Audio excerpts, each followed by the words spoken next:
If you're anything like me, you don't care about the spec list and all the new marketing mumbo jumbo with these new cameras. I don't care about stroking off these brands either, or their marketing teams. So let's see how the new camera actually stacks against the previous model without listing a bunch of mumbo jumbo about bigger dynamic range or new sensor technology. Is it all just hype, or is there something to this new sensor talk that everyone on YouTube is just so incredibly happy to sell you on? Is it a game changer, or just another marketing ploy to get you to buy the new and shiny one? Let's ride and see. Alright, let's do first in-city riding. It's a very good test of the dynamic range, as there are some very harsh shadows in these buildings. And we are riding against the sun also at some points, like right now. It's definitely starting to look like DJI has been very heavy-handed with the HDR on the new release. This is the normal 10-bit color mode you will see straight out of the camera, and it definitely has a very strong HDR look by default. Here we can clearly see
with the camera specific.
I have to say the new camera is retaining more detail.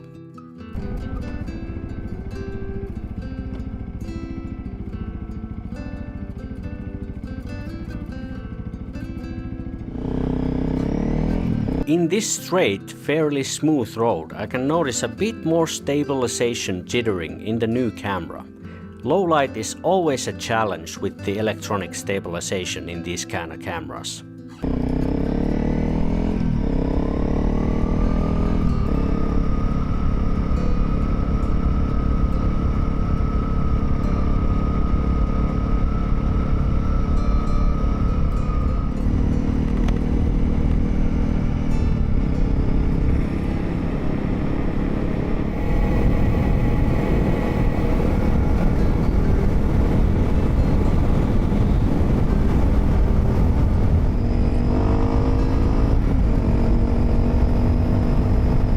Even though I don't mind the look of the Osmo Action 4 during the nighttime rides, but I do kinda feel like the new camera is gathering slightly more light and it's not as blurry.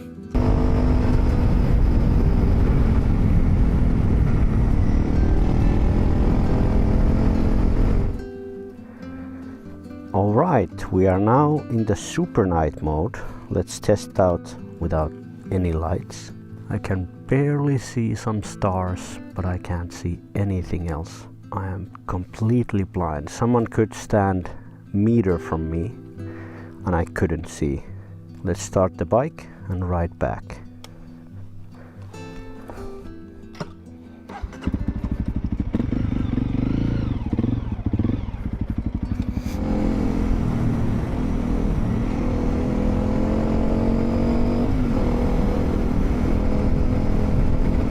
I can't say the Supernight mode on the Action 5 Pro made a huge difference, but it definitely removed some of the noise we were getting on the base settings, with the normal video mode. In the Supernight mode, you cannot change the noise reduction setting, so I am assuming it's defaulting back to 0 from previous -2.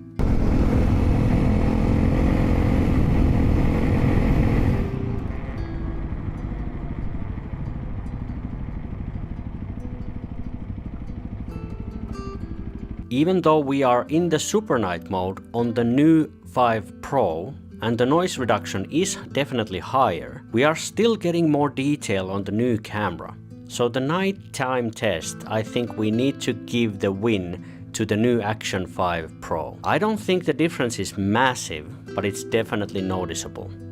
This was just a test on the apparent video quality differences, and I'm not all that impressed with the new camera. There is a lot of software trickery going on here, as even DJI can't break the rules of physics. The sensor sizes are exactly the same, so we are seeing a more harsh image processing on the new camera and boosted ISO performance, which also can result in more noise with these small sensors. Some of the highlights on the usability of the new camera are the dual wireless mic support, which is a definitely nice upgrade for me personally. And both the front and back screens are bigger and way more responsive than any of the previous cameras. In conclusion, I would hesitate on upgrading from the Osmo Action 4 to this new camera, as it's a very minor change. But if you are running the Osmo Action 3 or older, this can be a very nice upgrade with all the features DJI has put on this new release. Thank you so much for watching. I'm not a camera channel, but if you care for motorcycles too, please feel free to subscribe.